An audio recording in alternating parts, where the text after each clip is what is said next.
हाँ तो प्यारे बच्चों, आप लोग कैसे हैं? मैं उम्मीद करता हूँ आप लोग अच्छे होंगे।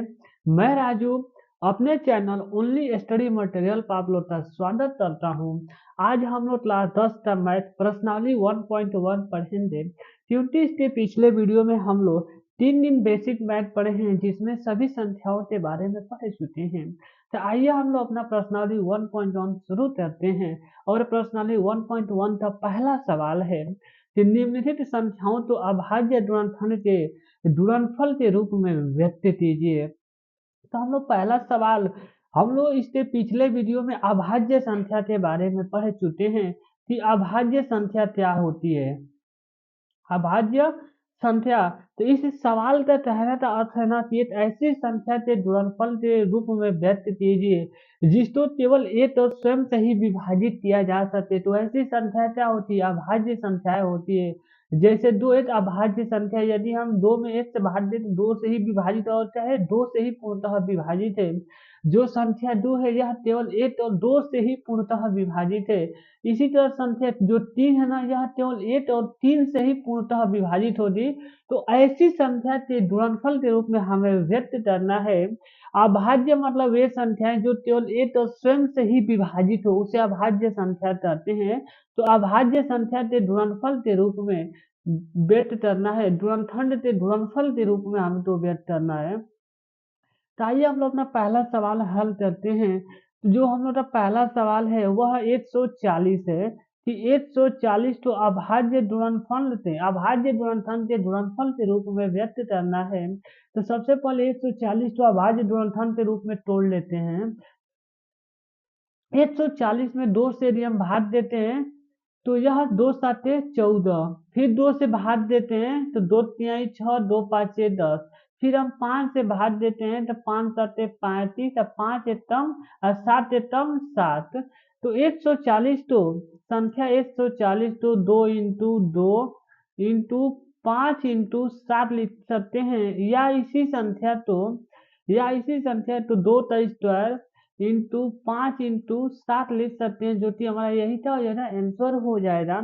क्योंकि एक आप फॉर्मूला पढ़ चुके हैं, चूंकि a t power m into a t power n बराबर a t power m plus n, यह क्लास 9 में पढ़ चुके हैं फॉर्मूला। इसलिए जो दो बार है इसको हम दो का स्क्वायर लिख दिए हैं। स्क्वायर का मतलब होता है कि उसी संख्या का दो बार आपस में गुणा करना। अब हम लोग का दूसरा सवाल है 156। 156 तो अभाज्य गुणनखंड के गुणनफल के रूप में व्यक्त करना है। तो सबसे पहले हम लोग 156 तो अभाज्य गुणनखंड के रूप में पहले तोड़ लेते हैं। तो 156, यदि हम 156 तो दो से भाग दें तो दो सात 14, दो आठ 16।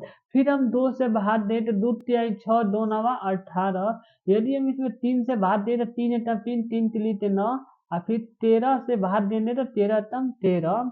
तो जो 156 है इसको हम दो इंटू 3 इंटू 13, या इसी संख्या को हम 2 का स्क्वायर इंटू 3 इंटू 13 लिख सकते हैं, जो कि हमारा यही था, ये फाइनल आंसर हो जाएगा।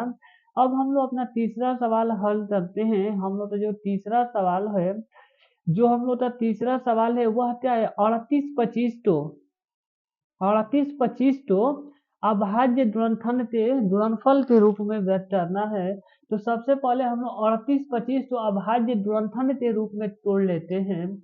3825, तो सबसे पहले 3825 तो संख्या 5 से भाग देते हैं तो 5 सात 35, तैरी बचा 3, हो जाएगा 32, 5 6 30, तैरी बचा 2, 5 बचे 25। फिर हम 5 से भाग देते हैं तो 5 एकम 5, तैरी बचा 2, हो जाएगा 26, 5 बचे 25, तैरी बचा 1, 5 तिहाई 15।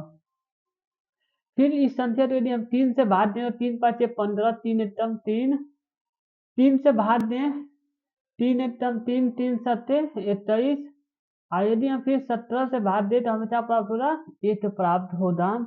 तो इसी प्रकार संख्या 3825 तो 5 इंटू 3 इंटू 3 इंटू 17, या इसी संख्या तो 3 का स्क्वायर इंटू 5 का स्क्वायर इंटू 17 लिख सकते हैं, जो कि हमारा यही फाइनल आंसर है। जो भी संख्या के गुणनफल के रूप में हम व्यक्त कीजिए वे संख्या क्या है, अभाज्य संख्या है। तो हमें सवाल में ही बोला है कि अभाज्य गुणनफल मतलब अभाज्य संख्याओं के गुणनफल के रूप में व्यक्त करना है। अब हम लोग का जो चौथा सवाल है वह बोला है कि 5 तो अभाज्य गुणनफल के गुणनफल के रूप में व्यक्त करना है। तो इसी प्रकार हम 5 तो अभाज्य गुणनफल के गुणनफल के रूप में तोड़ लेते हैं। तो सबसे पहले इसमें हम 5 से बाद में 5 एकम 5 डबल जीरो वैसे ही आ जाएगा 5 एकम 5। फिर इसमें हम 7 से भाग दे तो 7 एकम 7, 7 चौथे 28, 7 त्रिके 21। फिर इसमें 11 से भाग दें तो 11 एकम 11, 11 तिहाई 33, 33 3 बचेगा। 13 से फिर भाग देने तो हमें क्या प्राप्त होगा, 8 प्राप्त होगा। तो संख्या 5000 5 तो 5 इंटू 7 इंटू 11 इंटू 13 लिख सकते हैं, जो कि यही हमारा फाइनल आंसर हो जाएगा। इसी तो अभाज्य गुणनफल रूप बोला जाता है कि अभाज्य संख्या के गुणनफल के रूप में व्यक्त करना ही अभाज्य गुणनफल का गुणनफल के रूप में व्यक्त करना कहलाता है। अब हम लोग का लास्ट इसमें सवाल पांचवा जो दिया है वह बोला है कि 7429 तो 7429 तो अभाज्य गुणनफल के गुणनफल के रूप में व्यक्त कीजिए। तो सबसे पहले इसको हम अभाज्य गुणनफल के रूप में तोड़ लेते हैं। 7429 तो अभाज्य गुणनफल के रूप में पहले हम तोड़ लेते हैं। उसके बाद हम लोग उसको अभाज्य संख्या के गुणनफल के रूप में व्यक्त कर देंगे। तो 7429 यदि इसमें हम 17 से भाग दे, 17 चौथे 68 बचा तैरी 6 हो जाएगा 62, 17 तिया 51 तैरी बचेगा 11, 17 साते 119, 17 साते 119। यदि संख्या में हम 19 से भाग दे, 19 दूना 38, 19 दूना 38 तैरी बचा 5, 19 तिया 57। फिर हम 23 से संख्या भाग देंगे ना तो हमें क्या प्राप्त हो जाए, 8 प्राप्त हो जाएगा। तो इस संख्या तो 17 इंटू 19 इंटू 23 लिखा जा सकता है। यही हम लोग का फाइनल आंसर हो जाएगा। अब हम लोग अपना दूसरा सवाल की ओर बढ़ते हैं कि हम लोग का पहला सवाल खत्म हो गया और दूसरा सवाल स्टार्ट होता है। दूसरा सवाल में बोला है कि पुराणों के निम्नलिखित युद्ध मतलब जोड़ा, युद्ध का मतलब होता है जोड़ा, जोड़ा जोड़ा का एलसी एचसीएफ और एलसीएम ज्ञात कीजिए तथा इससे जांच कीजिए कि दो संख्याओं का गुणनफल जो यह दो संख्या दी हुई है इनका आपस में गुणनफल इनके एलसीएम और एचसीएफ के क्या गुणनफल के बराबर है या नहीं। तो हम लोग अपना पहला सवाल हल करते हैं। हम लोग तो दिया है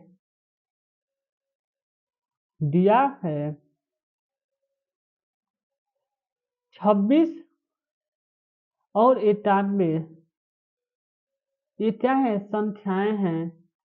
अब हम लोग इनको सॉल्यूशन हल कर लेते हैं। सबसे पहले 26 और 91 तो अभाज्य गुणनफल के रूप में तोड़ लेते हैं। तो 26 तो 2 से भाग देने का प्राप्त होगा 13 प्राप्त होगा। यदि हम 13 से 13 का भाग दें तो 8 प्राप्त होगा। इसी तरह हम 91 तो 7 से भाग दे, 7 एकम 7, 7 त्रिके 21, फिर 13 से भाग दे तो 8 प्राप्त होगा। तो इसी प्रकार हम लोग संख्या 26 तो अभाज्य गुणनफल के रूप में 2 इंटू 13 लिख सकते हैं।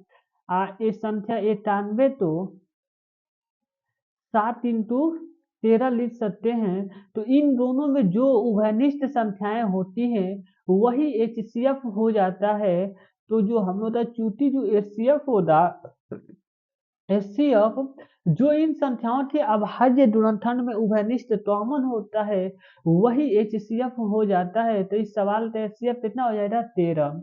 एलसीएम एलसीएम जो होगा इन संख्याओं तो इन सभी अभाज्य संख्याओं का आपस में गुणा करने पर एलसीएम प्राप्त होता है। लेकिन जो संख्याएं उभयनिष्ठ होती है उनको केवल एक ही बार लिखा जाता है। तो 2 इंटू 7 इंटू 13 क्योंकि यह 13 दो बार है, लेकिन दोनों क्या है, उभयनिष्ठ, इस कारण इसलिए इसको 8 बार लिखा जा रहा है। 2×7 = 14 इंटू 13, 14×3 = 42 थे 2, 14×14 = 18। जो हम लोग का एलसीएम प्राप्त हुआ है, एलसीएम जो प्राप्त हुआ है वह 182 प्राप्त हुआ है। अब संख्याओं की जांच कर लेते हैं, क्या दो संख्याओं का गुणनफल एलसीएम और एचसीएफ के गुणनफल के बराबर है? तो आइए हम लोग जांच करते हैं। सबसे पहले यहाँ हेडिंग डालेंगे जांच। जांच जांच में क्या करेंगे, जिससे हम लोग का पहली संख्या है 26 और दूसरी संख्या है 91, बराबर हम लोग की जो एलसीएम प्राप्त हुआ है, एचसीएफ प्राप्त हुआ है 13 इंटू एलसीएम प्राप्त हुआ है 182। क्या इनका आपस में गुणनफल दोनों लेफ्ट हैंड साइड और राइट हैंड साइड बराबर है? तो 26 एकदम 26 से 6, हाथ में लगा तैयारी 2, 26 नवा 26 9 चौथे 9 चौथे 54 ते 4, 9×2 = 18, 5 23, 236 दो जुड़ जाएगा तो क्या प्राप्त होगा, 2 3 6 236, 26 नामा 236, 2 3 6 बराबर 13×26 ते 6, 13×26 ते 6, 13×8 = 104 और 2 106 ते 6, हाथ में लगा 10, 13 13 10 23। तो जो हम लोग का लेफ्ट हैंड साइड है वह राइट हैंड साइड से क्या है, बराबर है। अतः जो हम लोग का सवाल है वह क्या है, सत्य है, क्योंकि दो संख्याओं का गुणनफल उनके एचसीएफ और एलसीएम के बराबर होता है। तो हम लोग का सवाल यहीं पर यह पूर्ण होता है। अब हम लोग अपना दूसरा सवाल देख लेते हैं कि हम लोग का दूसरा सवाल क्या है। तो हम लोग तो दूसरा सवाल बोला है कि 510 और 92 का एलसीएम और एचसीएफ ज्ञात कीजिए। 510 और 92 का जो हम लोग का दूसरा सवाल है, इसमें बोला है कि 510 और 92 का और 92 का एलसीएम और एचसीएफ ज्ञात कीजिए। तो सबसे पहले हम लोग हल लिख लेते हैं, सॉल्यूशन। सबसे पहले 510 तो अभाज्य संख्या के अभाज्य गुणनखंड के रूप में लिख लेते हैं, तोड़ लेते हैं। तो 510 तो पहले अभाज्य गुणनखंड के रूप में तोड़ते हैं। तो यदि हम 510 में 2 से भाग देना तो 2 2 दूना 4, 2 5 10, 2 5 10, फिर इसमें हम 5 से भाग दे देना तो 5 5 25, 5 एकम 5, फिर 3 से भाग दे देना तो 3 एकम 3, 3 7 21, फिर 17 से यदि हम भाग करते हैं ना तो 17 एकम 17। इसी तरह 92 तो हम भाग देते हैं, 92 तो यदि हम 2 से भाग करें ना तो 2 दूना 4, 2 चौथे 8, 2 चौथे 8, तैरी बचाए 2 छठा 12, फिर 2 से भाग दे 2 दूना 4, 2 तिहाई 6, फिर 23 से भाग देंगे तो 8। तो इसी तरह हम लोग 510 तो अभाज्य गुणनखंड के रूप में 2 इंटू 3 इंटू 5 इंटू 17 लिख सकते हैं, और संख्या 92 तो अभाज्य गुणनखंड के रूप में 2 इंटू 2 इंटू 23 लिख सकते हैं। तो इन दोनों में केवल दो ऐसा संख्या जो उभयनिष्ठ है, तो इनका चूंकि जो एचसीएफ हो जाएगा, एचसीएफ जो हो जाएगा वह केवल 2 होगा, और एलसीएम जो प्राप्त होगा इन संख्याओं को आपस में गुणा करने से प्राप्त होता है। लेकिन दो क्या है, तो उभयनिष्ठ संख्या है तो केवल इसको 1 बार ही लिखा जाएगा। तो दो 1 2 3 बार है, बात इसको 2 बार लेते हैं तो यह 2 का है, उभयनिष्ठ है तो 2 एकदम 2, फिर 2 एक टाइम यहाँ पे 2 है, फिर 23, फिर 3 इंटू 5 इंटू 17। तो इसको हम लोग 2 गुना 4, 4 5 20 23 60, तो 60 इंटू 23 इंटू 17। इसको अगले पेज पे हल करते हैं। जो हम लोग का प्राप्त हुआ है 60 इंटू 17 इंटू 23। यदि हम 60 से 17 गुणा करें तो 0 तो उसी तरह आ जाएगा। 6 7 42 से 2, 6 7 42 से 2, तैयारी लगा 4, 6 तब 4 10 इंटू 23। इसी तरह फिर हम लोग 1020 से 23 में गुणा करते हैं तो 0, 23 में 0 0, 23 गुना 46 ते 6, फिर 0 तो 4 और 23 तब 23, तो 23 46 आया है 0। तो जो हम लोग का चुटी, जो हम लोग का एलसीएम है वह 23 46 0 है, यही हम लोग का एलसीएम है। अब हम लोग यहाँ पर जांच लिख लेते हैं, जांच कि क्या हम लोग का जो एलसीएम और एचसीएफ आया है दोनों संख्याओं के गुणनफल से क्या बराबर है। तो हम लोग की पहली संख्या है 510, 510 इंटू 92, जो हम लोग का एलसीएम प्राप्त हुआ है, एचसीएफ प्राप्त हुआ है 2, इंटू एलसीएम प्राप्त हुआ है 23 46 0। तो जो हम लोग का 510 में यदि हम 92 से गुणा करते हैं, यदि 510 में 92 से गुणा करते हैं तो 2 में 0 2 10, 2 पाँचे 10, 0 9 9 पाँचे 45, 0 2 9 6 1, 2 0 2 10, 0 9 एकम 9 9 पाँचे 45, 9 पाँचे 45, 46 92 0, 46 92 0, तो हम लोग तो प्राप्त हुआ है 46 92 0 बराबर 2 0, 2 में 0 तो 0, 2 छठा 12 ते 2, 2 चौथे 8 1 9, 2 तीन 6, 2 तिहाई 6, 2 नते 4, 46 92 0। जो हम लोग का लेफ्ट हैंड साइड है वह राइट हैंड साइड क्या है, बराबर है, तो अतः हम लोग का सवाल क्या है, सही है। और दो संख्याओं का गुणनफल उनके एलसीएम और एचसीएम क्या है, बराबर है, तो हम लोग का सवाल क्या है, सही है। यदि यह बराबर नहीं आता तो हम लोग का सवाल क्या हो जाता, गलत हो जाता। हम लोग कहीं हल में यदि गलत कर दे तो दो संख्याओं गुणनफल उनके एचसीएफ और एलसीएम से बराबर नहीं आएगा। अब हम लोग की जो तीसरा सवाल है देख लेते हैं कि तीसरा सवाल क्या है। तीसरा सवाल बोला है कि 336 और 54 का एलसीएम और एचसीएफ ज्ञात कीजिए। 336 और 54, जो हम लोग का तीसरा सवाल है वह 336 और 54 है, और 54 है, 336 और 54 का एलसीएम और एचसीएफ ज्ञात करना है तथा इसकी जांच करके बताना है कि क्या 336 और 54 का गुणनफल इनके एलसीएम और एचसीएफ क्या बराबर है। तो हम लोग हल लिख लेते हैं, सॉल्यूशन करते हैं। सबसे पहले हम लोग क्या करेंगे कि 336 और 54 तो अभाज्य गुणनखंड के रूप में तोड़ेंगे। 336, यदि इसमें हम 2 से भाग दे तो 2 एकम 2, 2 छठा 12, 2 आठे 16, फिर 2 से भाग दे तो 2 आठे 16, 2 चौथे 8, फिर 2 से भाग दे तो 2 चौथे 8, 2 नते 4, फिर 2 से भाग दे तो 2 नते 4, 2 एकम 2, फिर 3 से भाग दे 3 सत्ते 21, फिर 7 से भाग दे तो 1।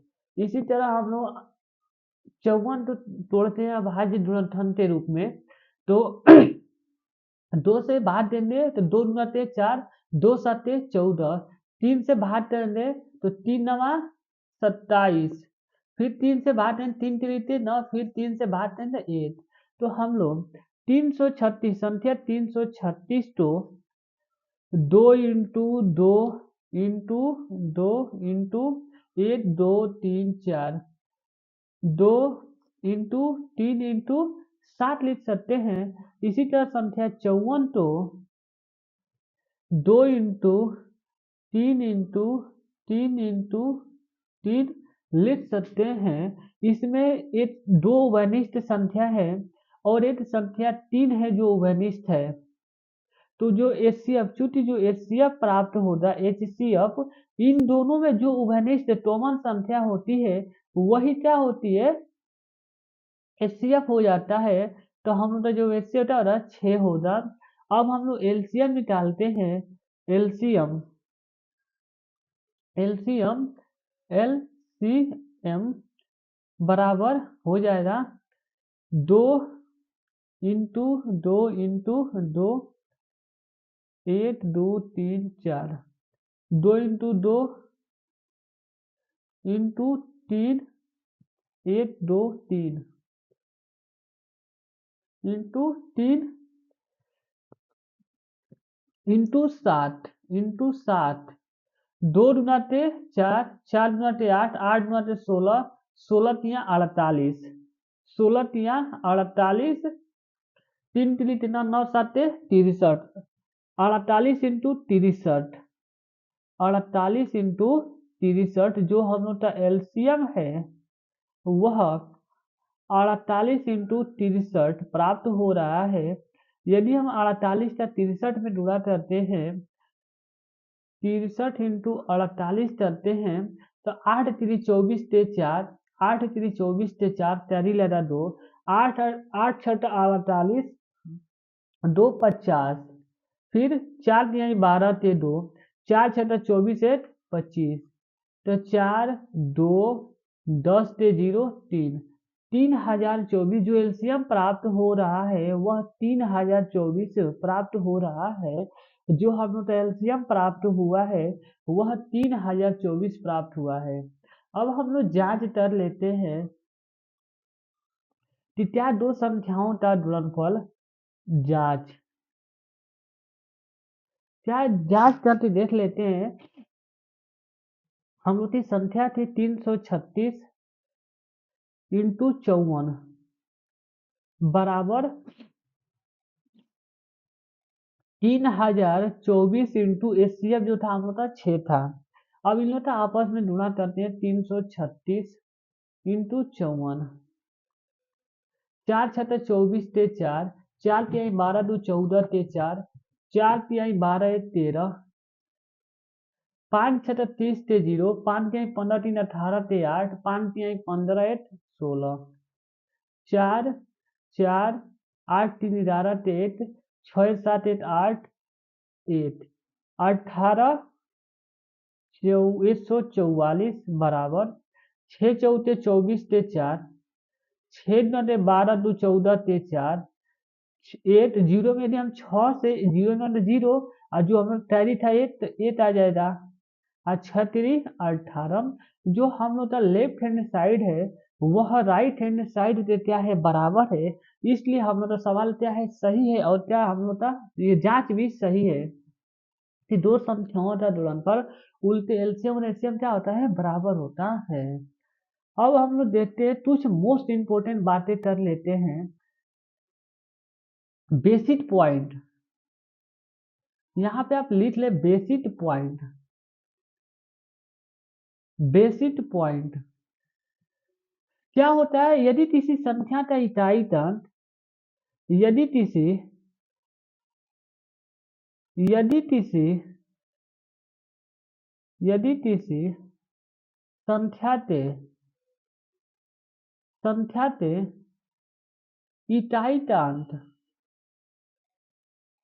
इकाई का अंक अंक 0 2 4 6 8 आदि हो तो वह संख्या 2 से पूर्णतः विभाजित होती है। वह संख्या 2 से विभाजित होती है, विभाजित होती है। यह बहुत मोस्ट इंपोर्टेंट बातें हैं, क्योंकि किसी भी संख्या तो आप देख के बता सकते कि यह संख्या किस संख्या से विभाजित, आप तो सोचना नहीं पड़ेगा।